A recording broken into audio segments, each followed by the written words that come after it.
Good afternoon, guys. Welcome to this week's final training on the E.D.D cycle and understanding love addiction. I'm Marshall Burtcher, and if you're new to me, I help codependents rediscover their happiness after love addiction, after narcissistic abuse, and after living in codependency. And I need to share this out to the community, so if you're familiar with me, you know the spiel. The link is above on Facebook, below on YouTube, and if you're on YouTube, hit that subscribe button. The community is your safe haven for getting more training, more support, and more understanding about your experience in codependency, narcissistic abuse, love addiction, and your liberation back to who you are so you can know, love, and live who you are. All right. Let me get this shared out real quick here. I hope your guys' day is going well. I know it's been a chaotic week and it's understandably stressy. It's certainly been that for me.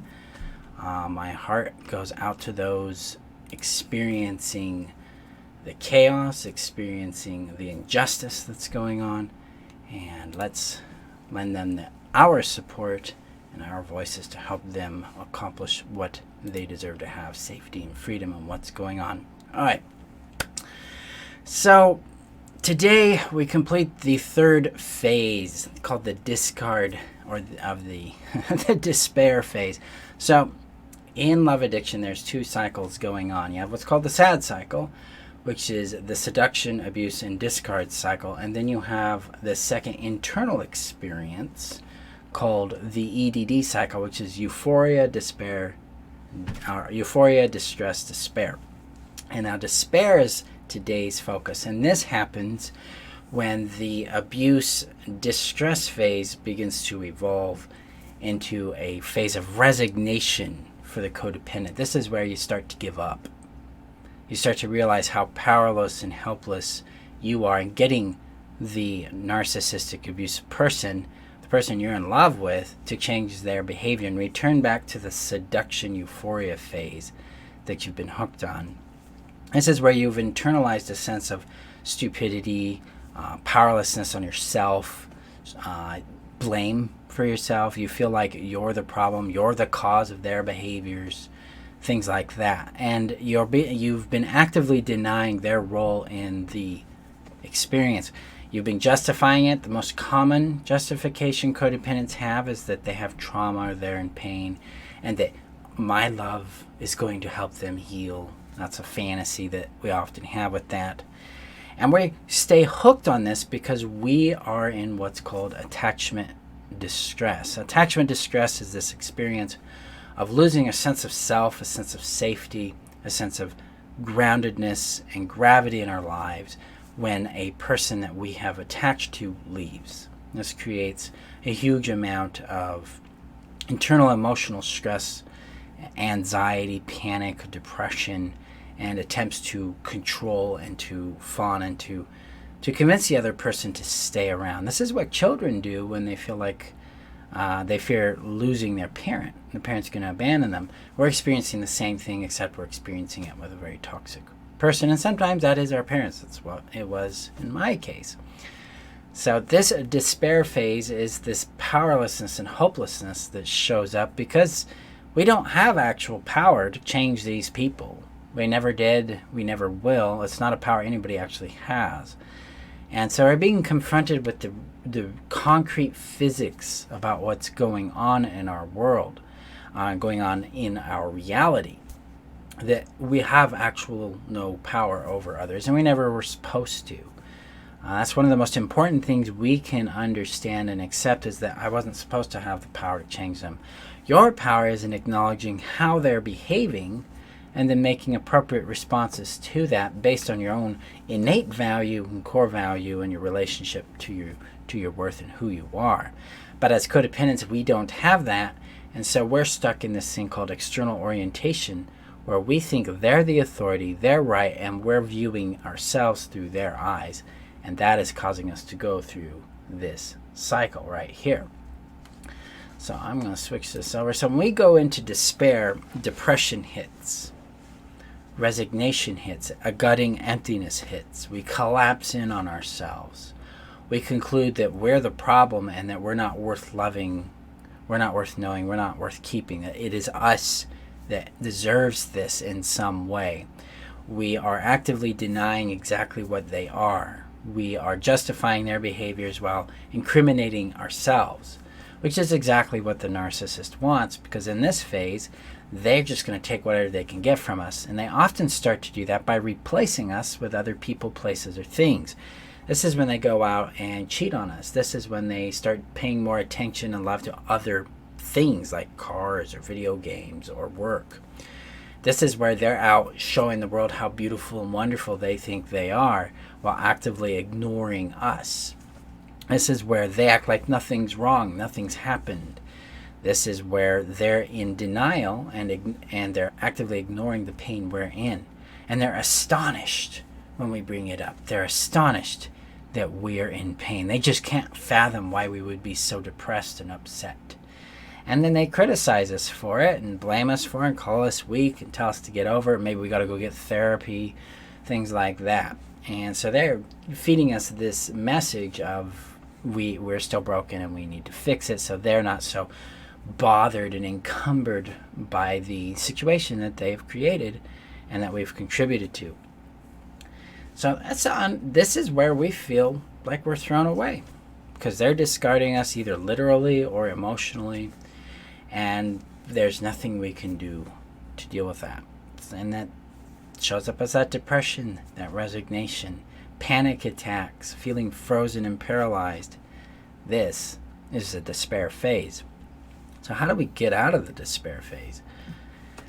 Guys, this is not an easy thing to get out of. I was stuck in it for years and years. And the way I found the way out, and the way that my clients and students find the way out, is to return back to the distress phase, to start actually acknowledging what is going on and acknowledging how we feel about it. That moves us back into distress, and then in that phase we move towards what's called healthy fight.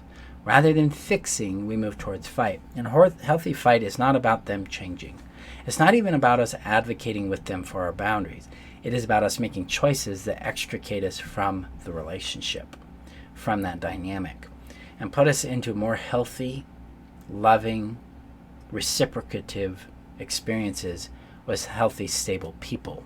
And this is critical. This is what it takes to get out of the cycle. It's also in the despair phase. This is where a lot of codependents will actively seek out therapy and to fix themselves. I want to caution you, there's nothing you need to fix. Nothing about you that's wrong. There's nothing about you that has to be fixed. What you need to do is grow, evolve, mature into your adult and complete whole self.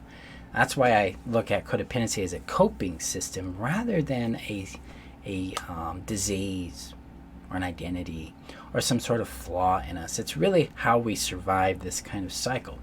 Now we've got to evolve out of it by growing into who we are and growing into confidence in that and becoming very loyal to our value, voice, and vision. And this is what Rapid Heal and the happiness strategy actually help you accomplish. They are two different systems. Rapid Heal is focused on helping you heal emotionally in two specific ways. Heal the emotional trauma of narcissistic abuse, which is shame, guilt, fear, and fatigue, and then help you heal the love addiction. Boom. And then the happiness strategy connects you with who you are and helps you know who you are, love who you are, and live who you are through the value, voice, and vision approach that's part of the strategy. So this is how we get out of the E.D.D cycle. It's how we end the sad cycle. It's how we return to ourselves and start creating a happiness cycle where we know, love, and live who we are, both with ourselves and with others. So our relationships are reciprocative, supportive, and safe, fundamentally. So we're able to grow there. Okay, guys? So today's training is pretty short because the despair phase, well, it's pretty obvious what it is. It's the depression, it's the hopelessness, it's the emptiness. Now, sometimes in this phase, the narcissist will hoover us. They'll come back and they'll love bomb us in some specific way, either by, giving us gifts and praising us, or by becoming very, very toxic, trying to trigger us back into the distress phase so that they can get more supply out of us. Be very mindful of that, because this is where the euphoria can be re-triggered and we go even deeper into the cycle. No healthy relationship puts people through this, guys. This is not how they behave. period. Problems in healthy relationships do not function this way.